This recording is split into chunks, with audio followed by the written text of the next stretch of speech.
வணக்கம், நான் வரேன் பேசுறேன். இன்னைக்கு பொன்னியின் செல்வன் 4.0 42ஆம் பாகத்தை பற்றி தான் பார்க்க போறோம். இடம் லியாங் சாம்ராஜ்யம். லியாங் சாம்ராஜ்யத்தில் அருள்மொழிவர்மருக்கும் மற்ற பலருக்கும் உதவினவன் மீண்டும் போய் ஏதோ ஒன்று சமைச்சுக்கிட்டு இருக்கான். அவங்கிட்ட கடல் அதிகாரி போய், நீ என்ன எப்ப பாரு சமைச்சுக்கிட்டே இருக்கிற, வேற வேலை எதுவும் உனக்கு இல்லையா அப்படின்னு சொல்லி கேட்கும்போது அதுக்கு அவன் சொல்றான், முதலில் நீங்கள் நாவர் தான் வருவீர்கள் என்று கூறினார். ஆகவே 4 பேருக்கு உணவு சமைத்து வைத்திருந்தேன். ஆனால் நீங்கள் வருவதற்கு முன்பே சாங் சாம்ராஜ்யத்தின் மன்னரும் அந்த கருணாவும் வந்து விட்டார்கள். ஆகவே மீண்டும் அவர்களுக்கும் உணவு தேவை என்று சமைத்தேன். பிறகு எட்டி பார்த்தால் இத்தனை பேர் வந்து விட்டார்கள். இவர்களுக்கும் சமைத்துக் கொண்டுதானே இருக்க வேண்டும். அதெல்லாம் சரிதான். ஆமாம், அருள்மொழிவர்மரை பார்த்தாயா? பார்த்தேன். எங்கே அவர்? சிறு வேலையாட்களை அழைத்து வருகிறேன் என்று சென்றிருக்கிறார். இதெல்லாம் அவர் எதற்கு செய்கிறார்? அதுவா, நான் ஒருவனாக சிரமப்பட்டு கொண்டிருக்கிறேன் அல்லவா? ஆகவே சிறையில் சிலர் சமைத்துக் கொண்டிருப்பார்களாம், அவர்களை எல்லாம் அழைத்து வருகிறேன் என்று கூறிவிட்டு சென்றார். இதோ வந்து விட்டாரே. அருள்மொழிவர்மரே, தாங்கள் ஏன் இந்த வேலையெல்லாம் செய்கிறீர்கள்? ஏன், இதில் என்ன இருக்கிறது? அது சரி, கூடாரத்துக்குள் மந்திர ஆலோசனை கூட்டம் நடக்கிறது. நடக்கட்டும். நீங்கள் இல்லாமலா நான் சென்று என்ன செய்ய போகிறேன்? அது சரி, எல்லோரையும் பலி நடத்தி இங்கு கூட்டி வந்தவர் நீர்தான். இப்போது தாங்கள் மந்திர ஆலோசனை கூட்டத்தில் கலந்து கொள்ளாமல் இருந்தால் எப்படி?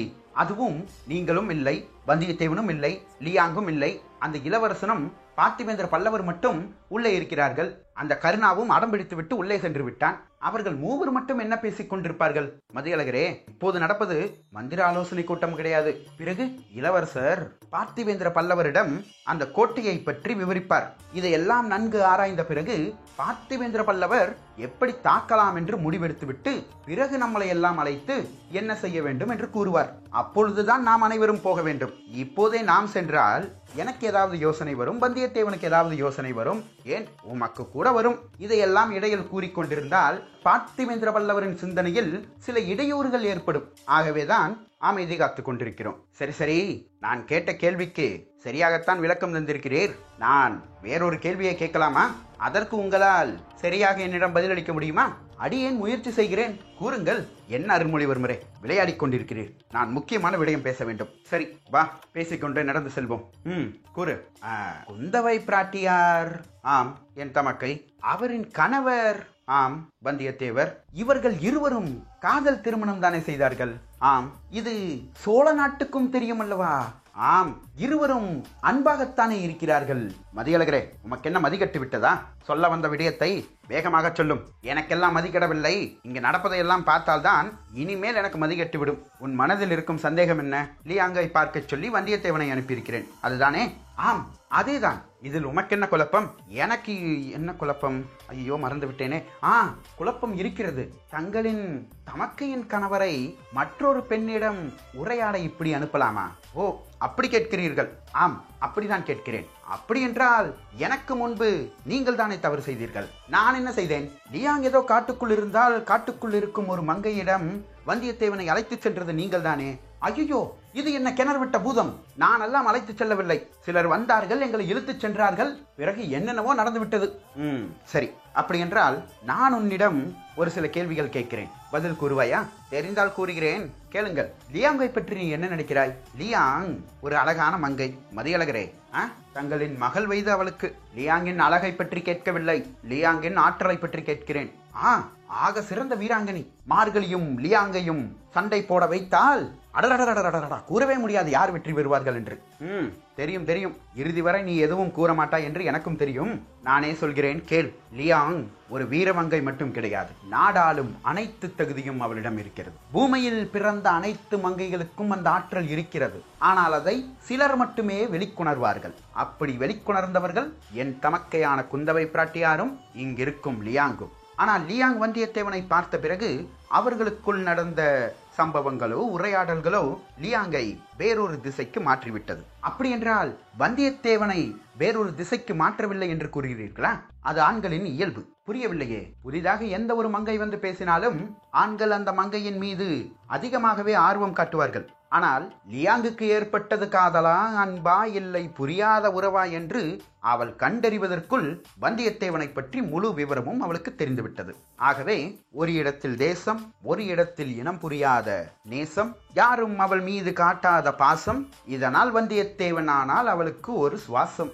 ஆகவே இப்போது லியாங் சிறிது பதட்டமான நிலையில் இருந்து கொண்டிருக்கிறாள். இந்த மாதிரி நிலையில் இருந்தால் அவளால் தேசத்தின் மீதும் அதிகமாக கவனம் செலுத்த முடியாது, நடக்கவிருக்கும் போர்கள் மீதும் அவளால் கவனம் செலுத்த முடியாது. ஆகவேதான் இந்த தடுமாற்றத்தையோ அல்லது நடுக்கத்தையோ லியாங்கிடமிருந்து போக்கக்கூடிய ஒரே மருந்து வந்தியத்தேவன். வந்தியத்தேவன் சென்று லியாங்கிடம் பேசட்டும். அப்படி பேசினால் லியாங்குடைய தடுமாற்றத்திற்கும் குழப்பமடைந்த மனதிற்கும் சிறிது தெளிவு கிடைக்கும். ஓ, இதற்காகத்தான் நீங்கள் இப்படி ஒரு செயலை செய்தீர்களா? ஆம். ஒருவேளை நீங்கள் எண்ணியது போல் நடக்காமல் அங்கு வேறு ஏதாவது நடந்துவிட்டால்? அப்படியெல்லாம் நடக்க வாய்ப்பே இல்லை. எப்படி இவ்வளவு திட்டவட்டமாக கூறுகிறீர்கள்? காரணம், எனக்கு வந்தியத்தேவன் மீது இருக்கும் நம்பிக்கை. அந்த நம்பிக்கையை நாமும் கொள்வோம் அருள்மொழிவர்மரே. மேலும் மதியழகரே, கூறுங்கள் அருள்மொழிவர்மரே, நடக்கவிருக்கும் போரில் நீங்கள் எந்த படைக்கு தலைவராக இருக்க போகிறீர்கள்? என்னது, போருக்கு தலைவனா? ஆம். ஐயோ, போரெல்லாம் என்னால் செய்ய முடியாது. ஏன் செய்ய முடியாது? இருக்கின்ற அனைவரும் செய்கிறார்கள்.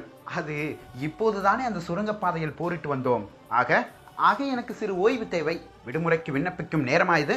ஐயோ அருள்மொழிவர்மரே, இது விடுமுறைக்கான விண்ணப்பம் கிடையாது. பிறகு வாழ்நாளில் நான் போர்க்களமே பார்த்ததில்லை என்று கூறுகிறேன். அப்படி என்றால் இது உங்களுக்கு கன்னிப்போரா? கன்னிப்போரா? இது என்ன தமிழ் அகராதியில் புதிய சொற்றொடராக இருக்கிறது. சரி, அதெல்லாம் இருக்கட்டும். எனக்கு தெரிந்து நீங்கள் குதிரைப்படைக்கு தான் தலைமை தாங்குவீர்கள் என்று நினைக்கிறேன். ஏன் அப்படி கூறுகிறீர்கள்? ஏனென்றால் நீங்கள் அங்கிருந்து கூறினீர்கள் அல்லவா, உங்கள் வாளுக்கு 5 இறையானார்கள் என்று. ஆம். அப்பொழுது அதை சாங் சாம்ராஜ்யத்தின் மன்னர் கவனமாக கேட்டுக்கொண்டிருந்தார். அவர் என்னிடம் கூறினார், நான் குதிரைப்படைகளை தருகிறேன், அதற்கு அந்த மதியழகரை தலைவராக போட்டுவிடுங்கள் என்று கூறினார். தாங்கள் என்ன கூறினீர்கள்? நானும் சரி என்று கூறிவிட்டேன். ஐயோ, அனைத்தும் அறிந்த தாங்கள் இப்படி செய்யலாமா? மதியழகரே, அந்த சாங் சாம்ராஜ்யத்தின் மன்னர் என்னதான் என்னுடைய நண்பராக இருந்தாலும் அவர் ஒரு சீன தேசத்தை சார்ந்தவர். சரி, நீரோ தமிழர், வீரத்திற்கு பெயர் போனவர்கள் தமிழர்கள். அப்படி இருக்கும்போது உங்களை நான் அவனிடம் விட்டுத்தர முடியுமா? அது சரிதான். ஆனால் அனைத்து தமிழர்களும் வீரர்கள் என்று நீங்கள் எப்படி கூற முடியும்? மதியழகரே, என்ன கூறுகிறீர்கள்? கோபம் கொள்ள வேண்டாம். கேட்ட கேள்வியை சிறிது ஆராய்ந்து பார்த்து எனக்கு பதில் கூறலாம் அல்லவா? இதில் என்ன ஆராய்ந்து பார்ப்பதற்கு? வீரம் விளைந்த மண் அல்லவா நம் மண். அது மண். ஊருக்குள் வந்த புலியை முரத்தால் விரட்டி அடித்தார்கள் அல்லவா பெண்கள். அது பெண். என்ன மண் பெண் என்று நான் சாங் மன்னரிடம் கூறிவிட்டேன். நீங்களே குதிரைப்படைக்கு தளபதியாக இருப்பீர்கள். வேணுமானால் ஒன்று செய்யலாம். உங்களுக்கு உதவியாக கருணாவை இருக்க சொல்கிறேன். கருணாவா? ஆம். ஏன்? கருணா மூளைக்காரன். அவனுக்கும் போரிட தெரியாது. அவனுக்கும் போரிட தெரியாதா? தெரியாது. நாங்கள் எல்லாம் அதிகாரிகள், போர் வீரர்கள் கிடையாது இளவரசே. அப்படி என்றால் இப்போது எனக்கு புரிகிறது. புரிந்ததா? அது போதும் எனக்கு. தங்களுக்கு என்ன புரிந்தது? கருணாவுக்கும் இது கன்னிப்போர் அல்லவா? இதுதான் உங்களுக்கு புரிந்ததா? ஆம். அப்படி என்றால் நாங்கள் இருவரும் குதிரைப்படையை செலுத்தப் போகிறோம். ஆம். என்ன நடக்க போகிறதோ இறைவனுக்கே வெளிச்சம். அப்படி சொல்லிட்டு மதியழகர் ஒரு பக்கமா புலம்பிக்கிட்டே போறாரு. சிரிச்சுக்கிட்டே அருள்மொழிவர்மர் வேற பக்கம் போறாரு. அடுத்த கணம் பேரூர் பட்டீஸ்வரம். ஒரு வணிகனுடைய வீட்டுல மார்கழி, ஆழ்வார்க்கடியான் நம்பி, வீரா, கந்தன்மாறன் நாவரும் அமர்ந்திருக்க ஒரு வணிகன் வந்து நிக்கிறான். சென்ற காரியம் என்ன ஆயிற்று? தகவல் கேட்டறிந்து விட்டு வந்தேன். நீங்கள் கூறியது போல் இது உண்மையான மோதிரம் தான். உண்மையான மோதிரமா? ஆம். அப்படி என்றால் அந்த கொள்ளையர்கள் கையில் எப்படி இந்த மோதிரம் கிடைத்திருக்கும்? அது எனக்கு தெரியவில்லை. அடுத்த கணம் ஆழ்வார்க்கடியான் நம்பியும், அப்படி இந்த குதிரைமுக மோதிரத்தில் உள்ள மர்மம் என்ன? மர்மம் எல்லாம் ஒன்றும் கிடையாது. இது பெருவணிகர்களுடைய மோதிரம். புரியவில்லையே? புரியும்படி கூறுகிறேன். பல தேசங்களில் இருந்து பல பெருவணிகர்கள் இங்கு வந்து வியாபாரம் செய்துவிட்டு போவார்கள். அப்படி பல நாடுகளிலிருந்து இங்கு வந்து வியாபாரம் செய்பவர்களுக்கு அரசாங்கமே தனி அந்தஸ்து அவர்களுக்கு கொடுக்கும். அப்படி ஒவ்வொரு பெரிய வணிகர்களுக்கும் அரசாங்கம் ஏதாவது செப்பேடு அல்லது இது போன்ற முத்திரைகள் எல்லாம் கொடுக்கும். இது குதிரை முகம். இந்த மோதிரம் உள்ளவர்கள் அரேபிய தேசத்தில் பெரும் வணிகர்கள். மேலும் நீங்கள் பிடித்து வைத்த நாவர்கள் கூறினார்கள் அல்லவா, எங்கள் தலைவனிடம் சண்டையிட்டு விட்டோம், ஆகவே எங்களை விரட்டி விட்டார் என்று. ஆம். அப்படி விரட்டினால் கூட இந்த மோதிரத்தை பறித்து வைத்துக் கொள்வார்கள். அப்படி என்றால் ஒன்று, அவர்கள் இந்த மோதிரத்துக்கு உரியவர்கள் கிடையாது. உரியவர்களாக இருந்தால் அவர்கள் கூறுவது பொய் அல்லவா? ஆம். இவர்களிடம் குதிரை முக மோதிரம் எப்படி வந்திருக்கும்? அப்படி உரியவர்களாக இருந்திருந்தாலும் இவர்கள் கண்டிப்பாக செல்வந்தர்களாக இருந்திருக்கும். செல்வந்தர்களாக இருப்பவர்கள் ஏன் திருட வேண்டும்? ஒன்றும் புரியலையே. மார்கழி, கூறுங்கள். அவர்களையே அடித்து கேட்டு விடுவோமா? இல்லை, என் அடிக்க அவர்கள் பொய் கூறுகிறார்கள் என்றால் அதைவிட கடுமையான ரகசியம் ஏதோ இருக்கிறது. மார்கழி, கூறுங்கள் வணிகரே. நீ கூறுவது உண்மைதானம்மா? வேறொரு ரகசியமும் கேட்டறிந்து வந்தேன். என்னது? இந்த குதிரை முகம் வியாபாரிகளுக்கும் சேர தேசத்தில் உள்ள கலை பிரிவினருக்கும் ஏதோ புதிதாக ஒப்பந்தம் செய்திருக்கிறார்களாம். என்ன ஒப்பந்தம் அது? இந்த குதிரை முகம் முத்திரை வைத்திருக்கிற வியாபாரிகளின் ஆட்களுக்கு தற்காப்பு கலை சொல்லித்தரப்படுகிறதாம். தற்காப்பு கலையா? ஆம், நமது தேசத்தின் தற்காப்பு கலையா? ஆம், அது அவர்களுக்கு எதற்கு? அது புதிதாக சேர மன்னன் இட்ட கட்டளை. யார் வேண்டுமானாலும் வந்து தற்காப்பு கலையை கற்றுக்கொள்ளலாம் என்று. சரி, ஆனால் இதில் தான் சூட்சமே இருக்கிறது. என்ன? அரசர் பொதுவாகத்தான் கட்டளையிட்டார். சரி, வெளி தேசத்தில் இருந்து இந்த கலையை கற்றுக்கொள்பவர்கள் இவர்கள் மட்டுமே. இந்த குதிரை முக முத்திரை உள்ளவர்களா? ஆம், அவர்கள் மட்டுமே. பிறகு சீன நாட்டார்கள். அப்படி என்றால் அரேபியம், சீனம் இந்த 2 தேசங்களில் இருந்து மட்டும்தான் வந்து இந்த கலையை கற்றுக்கொள்கிறார்களா? ஆமம்மா, ஆம். ஒருவேளை மற்ற நாட்டாருக்கு விருப்பம் இல்லையோ என்னவோ? அப்படியெல்லாம் இல்லையம்மா. முதலில் கேட்டார்களாம். முதலில் இவர்களுக்கு சொல்லி தந்து விடுகிறோம், பிறகு மற்றொரு வணிக குழுவிடம் ஒப்பந்தம் செய்து கொள்கிறோம் என்று கூறிவிட்டார்களாம். எனக்கு அனைத்தும் புரிந்துவிட்டது. ஆழ்வார்க்கடியான் நம்பியே, கூறுமார்களே, பூஜையை துவங்க நேரமாயிற்று. பூஜையா? ஆம், சுடுகாட்டில் மீண்டும் ஒரு பூஜையை போடுங்கள். அதற்குள் நானும் கந்தன்மாறனும் செய்ய வேண்டிய வேலைகளை எல்லாம் செய்து விடுகிறோம். விரைவாக செயல்பட வேண்டிய நேரம் இது. கந்தன்மாறே, கூறுங்கள் வியாபாரி. மேலும் இன்னொரு தகவல். என்ன? சோழ நாட்டில் நடக்கின்ற குழப்பங்கள் எல்லாம் உங்களுக்கு தெரியுமா? சோழ நாட்டில் குழப்பமா? என்ன ஆயிற்று? உங்களுக்கு எதுவும் தெரியாதா?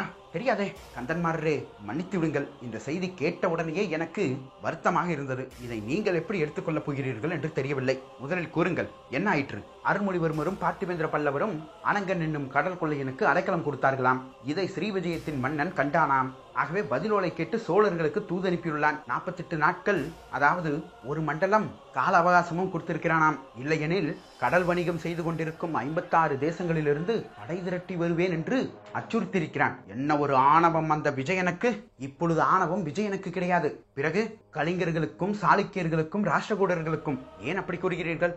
அவர்கள் படையெடுத்து வந்து எல்லையில் முகாமிட்டுக் கொண்டிருக்கிறார்கள். அப்படி என்றால் பாண்டியர்களும் சேரர்களும் அவர்கள் இன்னும் போர்ப்படையை தயார் செய்யவில்லை. இது நாட்டுக்குள் இன்னொரு குழப்பத்தை ஏற்படுத்தியுள்ளது. தேசம் கடந்து செய்யும் வணிகத்தை எல்லாம் நிப்பாற்றி விட்டார்கள். குந்தவை பிராட்டியாரும் சோழ தேசத்தின் துறைமுகத்தில் இருக்கும் அனைத்து கப்பல்களையும் சிறைப்பிடித்து விட்டாராம். இந்த செய்தி இன்றுதான் சேர மன்னனுக்கு போயிருக்கிறது. இதன் பின்னர் சேர மன்னன் அவனுடைய படைகளையும் தயார் செய்யலாம். அடுத்த கணம் சிறிது நேரம் யோசித்துக் கொண்டிருந்த கந்தன்மாறர், மார்கழி, கூறுங்கள். நீ இங்கிருந்து இந்த விடயத்தை பார்த்துக்கொள். நான் சோழ தேசம் செல்ல வேண்டும். நானும் வருகிறேன். வேண்டாமா? இதில் இருக்கும் மர்மத்தை என்னவென்று நாம் கண்டறிய வேண்டும் அல்லவா? இது பிறகு பார்த்துக் கொள்ளலாம். முதலில் நாட்டின் நலம் அல்லவா முக்கியம்? அதற்குத்தான் நாங்கள் எல்லாம் இருக்கிறோம் அல்லவா? நீ செய்கின்றதும் நாட்டின் நலன்தான். புரிந்து கொள். அதுதான் நீங்கள் மூவர் இருக்கிறீர்கள் அல்லவா? கவனமாக செயல்படுங்கள். நான் இப்போதே சோழ தேசம் நோக்கி செல்கிறேன். புரிகிறதா? புரிகிறது. அடுத்த கணம் வீராவும், தாங்கள் வயல் தேசம் செல்ல முடியுமா? அங்கே எதற்காக? தந்தையும் அழைத்து விட்டு செல்லுங்கள். சரி, நான் கோட்டையினை பார்த்துவிட்டு கோட்டையினையும் சோழ நாட்டுக்கு அழைத்து செல்கிறேன். சரி, நீங்கள் மூவரும் கவனமாக இருங்கள். இந்த முத்திரை மோதிரத்தை பிடி. அடுத்த கணம் வீரா, எதற்காக இந்த மோதிரம்? ஏதாவது மிகப்பெரிய ஒரு ஆபத்து வந்தால் இந்த மோதிரத்தை காட்டு. நீ அரசாங்க பணியாளன் என்று உன்னை விட்டு விடுவார்கள். சரி, நான் வருகிறேன் என்று கூறிவிட்டு கந்தன்மாறன் அந்த இடத்தை விட்டு செல்கிறார். அடுத்த கணம் லியாங் சாம்ராஜ்யம். கூடாரத்துக்குள் கருணா, பார்த்திபேந்திர பல்லவர், இளவரசர் மூவரும் பேசத் தொடங்கினார்கள். இளவரசர் முதலில், பார்த்திபேந்திர பல்லவரே, கவனமாக கவனியுங்கள். இந்த கோட்டை என்னுடைய தந்தையால் கட்டப்பட்டது. மிகவும் பாதுகாப்பான கோட்டை. சரி, இதற்கு 5 பாதுகாப்பு வளையங்கள் இருக்கிறது. தமிழகத்திலிருந்து வந்த பல புலவர்களும் பல மக்கள்களும் இந்த கோட்டையை பஞ்சமுகம் கோட்டை என்றும் கூறுவார்கள். சரி, மேலே கூறுங்கள். இதோ முதலில் பொம்மை போல் அமைத்திருக்கிறேன் அல்லவா இந்த 2 மலைகள்? ஆம், இந்த 2 மலைகளும் செயற்கையாக உருவாக்கப்பட்டன. என்னது? மலைகளை செயற்கையாக உருவாக்கினீர்களா? ஆம், ஆனால் உயரம் அவ்வளவு பெரிதாக இருக்காது. சிறிய மேடு போல்தான் இருக்கும். சரி, ஆனால் இருப்பினும் அதன் மீது ஏறுவது கடினம். இந்த 2 மலைகளையும் முதல் தடுப்பு அரணாக வைத்திருக்கிறார்கள். காரணம், எவ்வளவு பெரிய படைபலம் வந்தாலும் இந்த 2 மலைகளுக்கு நடுவே செல்ல வேண்டும் என்பதால் ஆயிரக்கணக்கான படை வீரர்கள் இங்கே 50 படை வீரர்களாக செல்லக்கூடிய தருணமாகிவிடும். அதன் பின்னர் நீண்ட ஒரு சமவெளி நிலம். இதில் ஒரு சிறிய மரம் கூட கிடையாது. தொலைவில் இருந்து பார்த்தால் கூட அந்த 2 மலைகளுக்கு நடுவே வரும் வீரர்களை கண்ணால் கண்டுவிட முடியும். புரிகிறது. அங்கிருந்து இவர்கள் வில்லும் அம்பும் கொண்டு தாக்குவார்கள். மேலும் நூற்றுக்கணக்கான எரியம்புகள் வருகின்ற எந்திரங்களும் அவர்களிடம் இருக்கிறது. அப்படி என்றால் ஆயிரக்கணக்கான படை வீரர்களையும் நாம் செலுத்தி சென்றாலும் இந்த 2 மலைகளுக்கு நடுவே செலுத்தும் போது 50 வீரர்களாகத்தான் உள்ளே செல்ல முடியும். அப்பொழுது வில்லும் அம்பும் கொண்டு அவர்கள் தாக்கக்கூடும். ஆம், அதுவும் எந்திர அம்புகள். அப்படி என்றால் நமது வீரர்கள் வெகு விரைவில் மாண்டு விடுவார்கள். ஆம் ஆம், அதையும் ஒருவேளை கடந்து சென்றால் மீதம் இருப்பவர்களும் வாளும் வேலும் கொண்டு சண்டையிடுவார்கள். நான் முன்பே கூறினேன் அல்லவா, இது ஒரு மிகப்பெரிய ஒரு நிலப்பரப்பு என்று. உங்களுடைய மொழியில் கூற வேண்டும் என்றால் ஒரு அறக்காத தூரம் இருக்கும். அறக்காத தூரமா? ஆம் பார்த்திபேந்திர வல்லவரே, இதில் நாம் எப்படி போரிட்டுக் கொண்டே செல்வது? அதுவும் தொலைவில் இருந்து அவர்கள் எரியம்புகளை வீசிக்கொண்டே இருந்தால் சிந்தித்துதான் செயல்பட வேண்டும். முதல் இரண்டே கடுமையாக இருக்கிறது. அடுத்தது இந்த சமவெளியை கடந்த பிறகு கிட்டத்தட்ட 8 வாசல்கள் கொண்ட அரண்கள் இருக்கும். சரி, அங்கு காவல்கள்? இங்கு காவலே இருக்காது. காவலே இருக்காதா? ஆம், புரியவில்லையே. காவலே இல்லாத இடம் என்றால் பிறகு அங்கே என்ன ஆபத்து இருக்கக்கூடும்? 8 வாசல் என்று கூறினேன் அல்லவா? ஆம், இந்த 8 வாசல்களும் பெரிய பெரிய ராட்சச கதவுகள் இருக்கும். இந்த ராட்சச கதவுகளில் முள்ளாணிகளும் பொறிக்கப்பட்டிருக்கும். சரி, ஒருவேளை இந்த கதவை திறந்தால் ஒரு சில வீரர்கள் மட்டும்தான் வருவார்கள். அவர்களையும் எதிர்கொண்டு விடலாம். ஆனால் உள்ளே செல்கின்ற பாதை பாம்பு வளையம் போல் அங்கும் இங்கும் நெளிந்து போகும். இந்த 8 வழியில் வருகின்ற வீரர்கள் அனைவரும் ஆங்காங்கே சந்திக்கக்கூடும். புரிகிறது. இதில் ஏதாவது தவறான பாதையில் சென்று விட்டால் அவ்வளவுதான். அடுத்த தருணம் கருணாவும் அவ்வளவுதான் என்றால் இந்த 8 வாசல் இருக்கிறது அல்லவா, இந்த கதவை திறந்து உள்ளே ஓடினால் ஆங்காங்கே இன்னும் பல கதவுகள் இருக்கும். அந்த கதவுகளிலும் முள்ளாணிகள் பொருத்தப்பட்டிருக்கும். கவனமாக திறந்தால் நம்மளுக்கு காயம் ஏற்படாமல் திறந்து விடலாம். திறந்த பின்பு அதுதான் சரியான கதவா என்பது யாருக்குமே தெரியாது. யூகித்துக் கொண்டே செல்ல வேண்டியதுதான். இன்னும் சில கதவுகளை திறந்தால் கொடூரமான விலங்குகள் வெளியே வரும். இன்னும் சில கதவுகள் நம்மளை பாதாள சிறைக்குள் இழுத்துவிடும். இதில் சரியான பாதையை கண்டறிந்தால் மட்டுமே இந்த தடையை நம்மால் கடக்க முடியும். சரி, அது உங்களுடைய கோட்டை தானே, உங்களுக்கு தெரியாதா? இல்லை, அதை மாற்றி அமைக்கக்கூடிய தன்மையும் இருக்கிறது. ஆகவே இப்போது என்னால் சரியாக கூற முடியாது. மேலும் பல ஆண்டுகள் நீங்கள் அங்கே இருந்தாலும் உங்களுக்கும் குழம்பும். காரணம், அப்படி பின்னலாக செய்யப்பட்டிருக்கிறது அந்த பாம்பு நெளிவுகள் கொண்ட அரண்கள். இன்னும் சில கதவுகள் இருக்கு. அது திறந்து ஓடினால் வந்த இடத்துக்கே வந்து கொண்டிருப்போம். காரணம், அந்த கதவுகளின் அமைப்பு வட்டமாகவே இருக்கும். கட்டப்பட்ட சுவரும் கதவுகளும் ஒரே போல் இருப்பதால் எந்த கதவுக்குள் போகிறோம், எந்த சுவரை ஏறுகிறோம் என்று யாராலும் கூற முடியாது. இதுதான் 3வது அரணா? ஆம், சரி. 4வது நீண்ட அகழி. இந்த அகழியை கடப்பதற்கு இணைக்கும் பகலை மிக பெரிதாக இருக்கிறது. அது கோட்டையின் சுவரில் தான் இருக்கிறது. சரி, நாம் நீந்தி செல்லலாம் அல்லவா? அதுதான் முடியாது. காரணம், இந்த அகழியின் அமைப்பை நீங்கள் புரிந்து கொள்ள வேண்டும். மஞ்சள் நதி இருக்கிறது அல்லவா? ஆம், அது வேகமாக பாயக்கூடிய நதி. சரி, அந்த நதியை கொண்டு இந்த அகழியை அமைத்திருக்கிறார்கள்.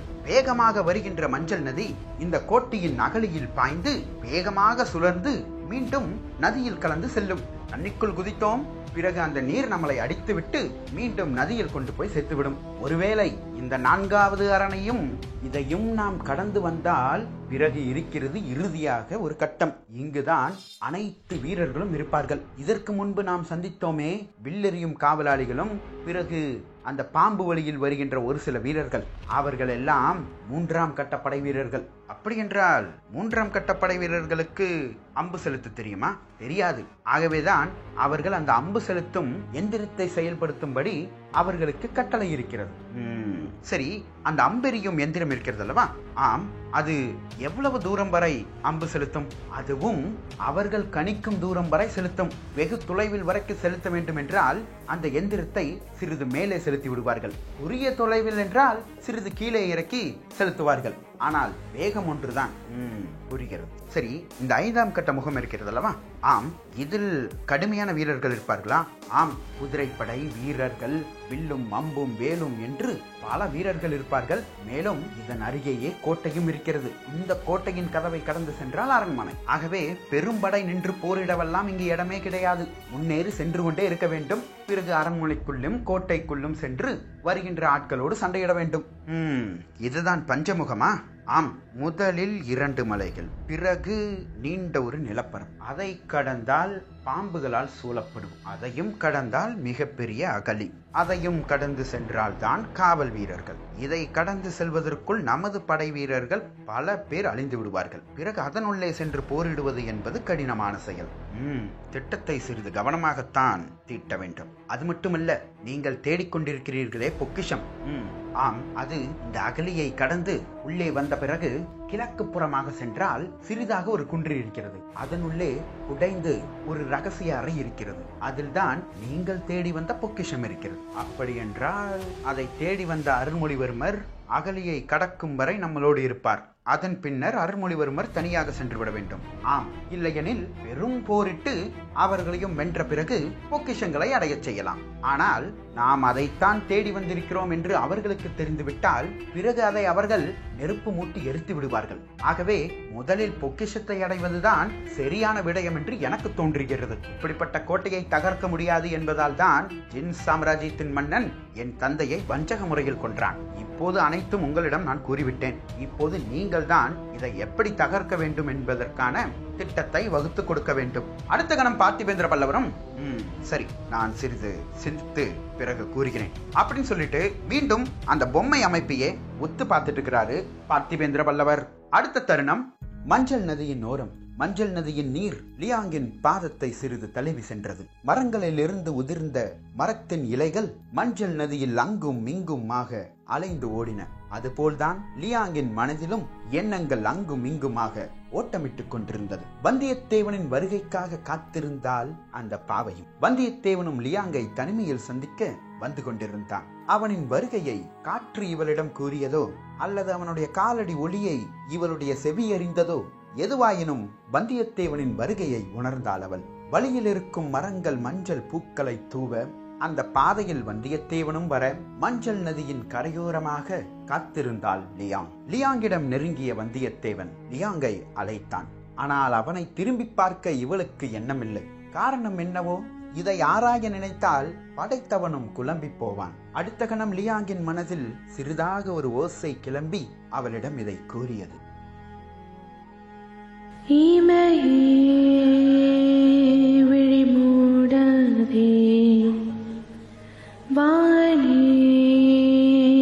மழை பொழியாதே, உன்முடி மீசையும் கூந்தல் ஓசையும், உன்முடி மீசையும் கூந்தல் ஓசையும் விளையாடவா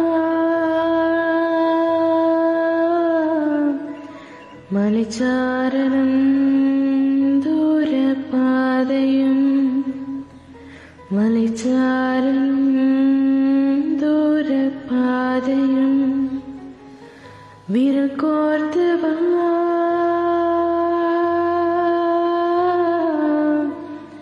விழியே அவனை பார்க்காதே, இதழே நாணம் கொள்ளாதே, உன் சொல்லி செய் வாழ்த்து செய், அது மாறுமா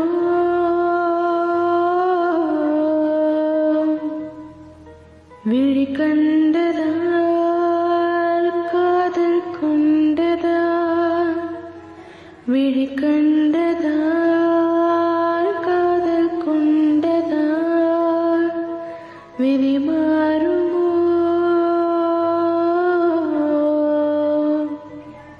தோழா, கதை சொல்ல வாராயோ தோழா, கதை சொல்ல வாராயோ, மாயா நீ காணாமல் போவாயோ, மாயா நீ காணாமல் போவாயோ, கடல்களும் கூறும் கதைகளும் இனி கேளாயோ, என் காதலும் உன் பிம்பமும் இனி கரையாதோ, என் காதலும் உன்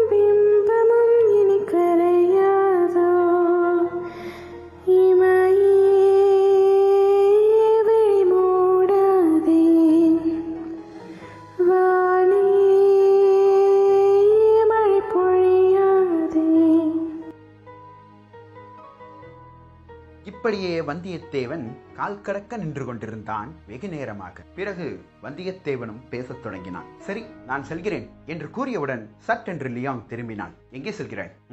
பசிக்கிறது, போய் உணவு உண்ண. ஏன், வரும்பொழுதே உணவு உண்டு விட்டு வர வேண்டியது தானே? விரைவில் சந்திப்பு முடிந்துவிடும் என்று எண்ணினேன். நீ என்னிடம் பேசவே இவ்வளவு நேரம் எடுத்துக் கொள்கிறாய். வந்தியத்தேவா, கூறு லியாங், நான் உன்னிடம் ஒரு செய்தியை கூற வேண்டும். கூறு. நீ தவறாக எதுவும் எண்ணிக்கொள்ள மாட்டாயே? அதெல்லாம் எண்ணிக்கொள்ள மாட்டேன். ஆனால் அதற்கு முன்பு நான் ஒரு விடயத்தை உன்னிடம் கூற வேண்டும். என்னிடமா? ஆம். என்னது? உன்னை கோட்டையில் சந்தித்த போது சிறிது வருத்தம் இருந்தது எனக்கு. காரணம், நீ பல குழப்பத்தில் இருப்பதை நான் அறிந்தேன். இருப்பினும் நாங்கள் அங்கிருந்து போக வேண்டிய தருணம் வந்துவிட்டது. உன்னை அப்படியே விட்டு விடுகிறோமே என்று சிறிய வருத்தமும் இருந்தது. மீண்டும் உன்னை பெரும் படையை திரட்டிக் கொண்டு அந்த படையின் முதன்மையான இடத்தில் நீ வந்த பொழுது ஆச்சரியம் கொண்டேன், பிரமிப்பும் கொண்டேன். ஏதோ என் மனதில் ஏற்பட்ட சிறிய சலசலப்பு அன்றே நீங்கியது. எப்போதும் லியாங் தன்னுடைய தேசத்திற்காகத்தான் போராடுவாள் என்பதை நீ உணர்த்தி விட்டாய். ஆனால் வந்தியத்தேவா, நான் இம்முறை அதை நான் உன்னிடம் கூறவில்லை. நீ கூறாவிட்டால் என்ன? எனக்கு அது தெரிந்தது அல்லவா? தேசம் என் பின்னே வந்தது, அவர்களே வந்து விட்டார்கள். பிறகு யாரிடம் போவார்கள் அவர்கள்? அவர்களின் நம்பிக்கையே நீதானே லியாங் என்று கூறியவுடன் சட்டென்று லியாங்கின் மனதில் மாற்றங்கள் ஏற்பட்டன. இதை உணர்ந்த வந்தியத்தேவன், ஆம் லியாங், உன் மனதில் ஏற்பட்ட சலசலப்புகளை திசை திருப்பவே நான் இப்படி பேசினேன். நான் உன்னிடம் முன்பே கூறினேன், உனக்கும் எனக்கும் இருப்பது ஒரு அன்பு. இந்த அன்புக்கும் காதலுக்கும் முடிச்சு போட முடியாது. உன்னிடம் ஒரு பெண்ணை பற்றி கூறுகிறேன். அவளை பற்றி நீ கண்டிப்பாக அறிந்து கொள்ள வேண்டும். யார்? உன் மனைவி குந்தவையா? இல்லை. பிறகு? என் மகள் கண்மணி. உனக்கு மகளும் இருக்கிறாளா?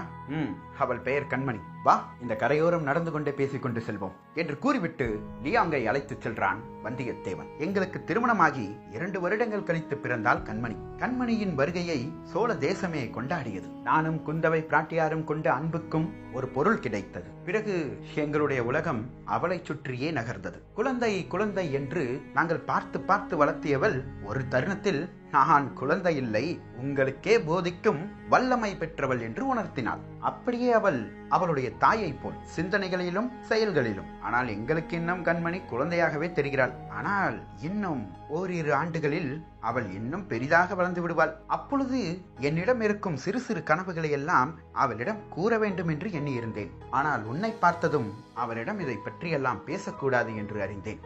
ஏன் வந்தியத்தேவா? பிறகென்ன? நீ உன்னுடைய கனவையா செயல்படுத்திக் கொண்டிருக்கிறாய்? இல்லையே, உன் தந்தையின் கனவை தானே செயல்படுத்திக் கொண்டிருக்கிறாய். ஆம், இது என் தந்தையின் கனவு.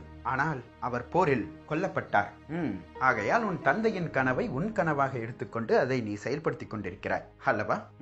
ஆம். பிறகென்ன லியாங்? நாளை என் மகளுக்கும் இந்த மாதிரி ஒரு தருணம் வந்துவிடக் கூடாது என்பதற்காகத்தான் என்னுடைய மகளிடம் என்னுடைய கனவுகளை புதைக்க மறுக்கிறேன். லியாங், சரியோ தவறோ, உன் தந்தையின் கனவை உன் கனவாக ஏற்றுக்கொண்டாய். இந்த நாடும் நாட்டு மக்களும் இந்த நாட்டின் இளவரசரை விட உன் மீது நம்பிக்கை அதிகமாக கொண்டிருக்கிறார்கள். அதை அனைத்தும் கொன்று புதைத்து விடாதே. நடக்கவிருக்கும் போரில் வெற்றியோ தோல்வியோ, ஆனால் இலக்கு அந்த பொக்கிஷங்களை அடைவதில் மட்டுமே. அதை கண்டிப்பாக அருள்மொழிவர்மர் அடைந்து விடுவார். காரணம், அவருடைய கவனம் எப்போதும் சிதறாது. அதுபோல்தான் நீயும் இருக்க வேண்டும். தேசத்தை கைப்பற்ற வேண்டும் என்பது உன்னுடைய கவனம் என்றால் அதிலிருந்து சிறிதும் விலகாமல் நீ இருக்க வேண்டும். மனிதர்களுக்கு இந்த மனம் என்பதே பாவப்பட்டது. காரணம், ஒன்று அந்த மனதை பிறர்கள் ஏமாற்றி விடுகிறார்கள், அல்லது நமது அறிவே சில நேரங்களில் நம் மனதை ஏமாற்றி விடுகிறது. வாழ்க்கையில் ஒவ்வொரு தருணமும் ஏமாந்து கொண்டிருக்கும் இந்த மனதுக்காக உன்னுடைய லட்சியத்தை விட்டு கொடுக்க வேண்டாம் லியாங். இங்கு வந்தவர்கள் எல்லாம் எண்ணிக்கொண்டிருக்கிறார்கள், உன்னை இளவரசியாக்கிவிட்டு என்னிடம் உன்னை சேர்த்து வைக்கலாம் என்ற ஒரு முடிவில். உன்னை எப்போது அவர்கள் இளவரசியாக ஒப்புக்கொண்டார்களோ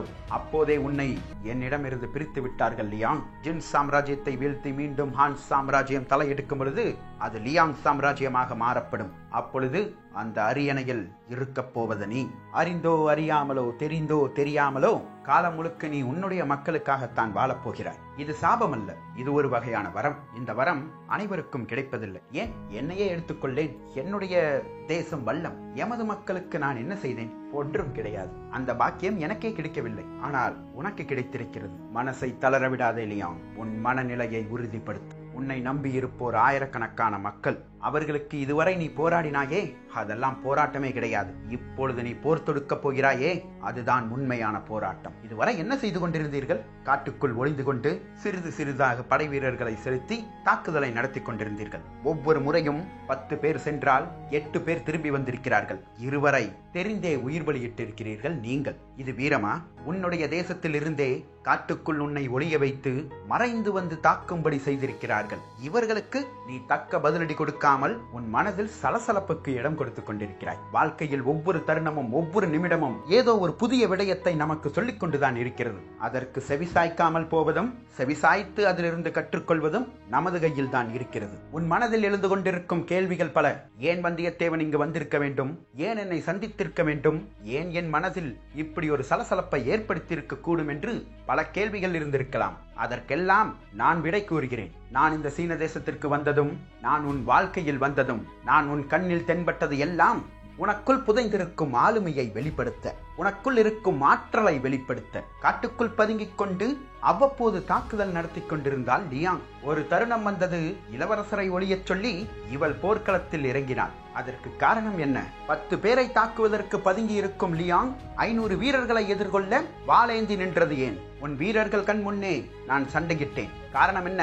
உன்னுடைய வீரர்களுக்கும் கற்றுக் கொடுத்தேன் இப்படிதான் சண்டையிட வேண்டும் என்பது. நான் மட்டுமல்ல, கோட்டையில் அருள்மொழிவர்மர் செய்த ஒவ்வொரு காரியங்களும் உங்களுடைய பாதுகாப்பு வீரர்களின் முன்னே செய்தார். ஏன், கைதிகள் முன்னே கூட செய்தார். அதை பார்த்துதான் உன் பின்னே சிறையில் இருக்கும் கைதிகள் கூட போர்படை வீரர்களாக வந்திருக்கிறார்கள். இந்த தருணம் வலிமையான படைபலம் உன் பின்னே இருக்கிறது. ஆனால் முன்னே இருக்கும் நீ வலிமையாக இருக்கிறாயா இல்லையா என்பதற்கு நீதான் பதிலளிக்க வேண்டும். கூறியதை கேட்டாயா? அருள்மொழிவர்மரும் நானும் படை வீரர்களாக போரிடப் போகிறோம். எங்களின் உயிரும் உன் கையில் தான். காதல், இதற்கு அனைவரும் பெரிய பெரிய கவிதைகள் எழுதுவார்கள். இதை விட பெரிய ஒரு செயல் இருக்கிறதா என்றெல்லாம் வர்ணிப்பார்கள். ஒப்புக்கொள்ள வேண்டிய தருணம்தான். காதலுக்கு இணை எதுவும் கிடையாது.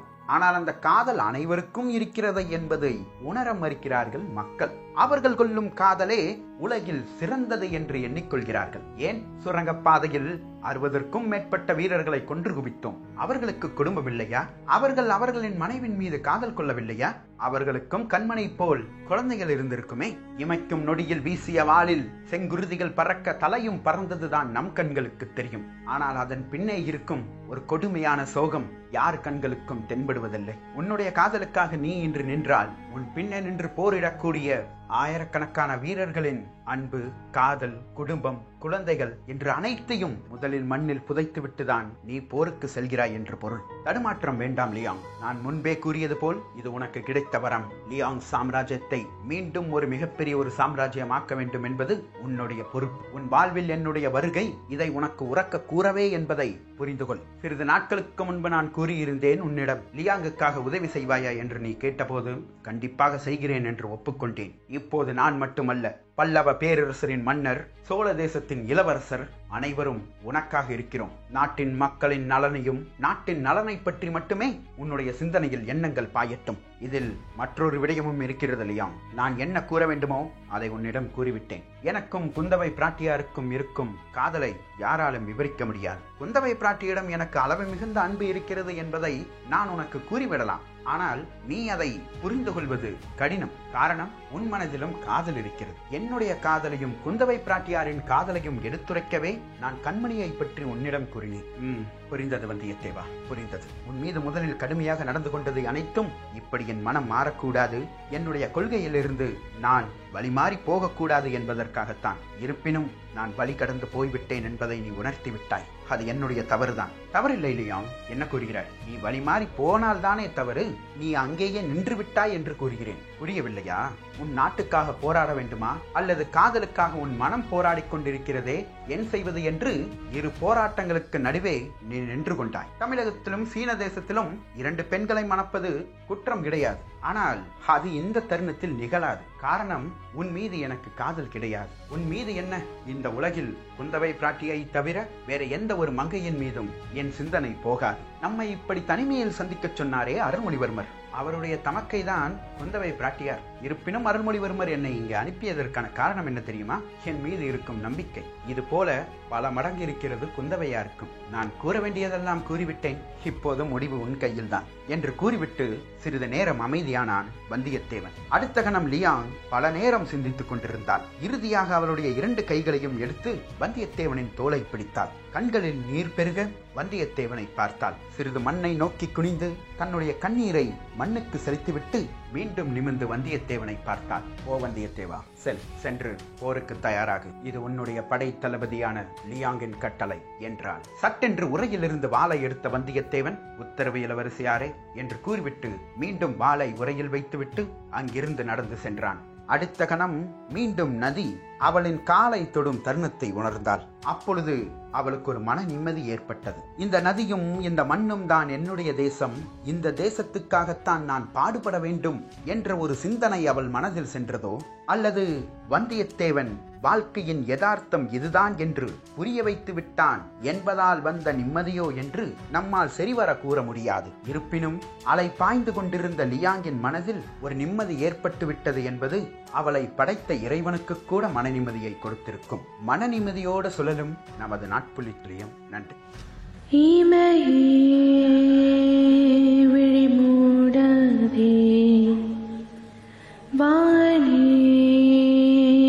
மழை பொழியாதே, உன்முடி மீசையும் கூந்தல் ஓசையும் விளையாடவா, மலைச்சாரலும் தூர பாதையும் விரல் கோர்த்து வா,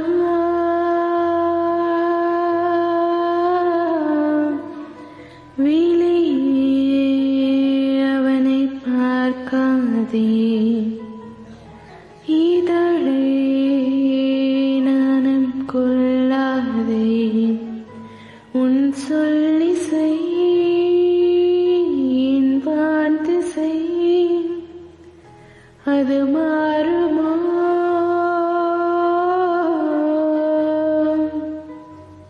விழி கண்டதால் காதல் கொண்டதால் விதி மாறுமோ,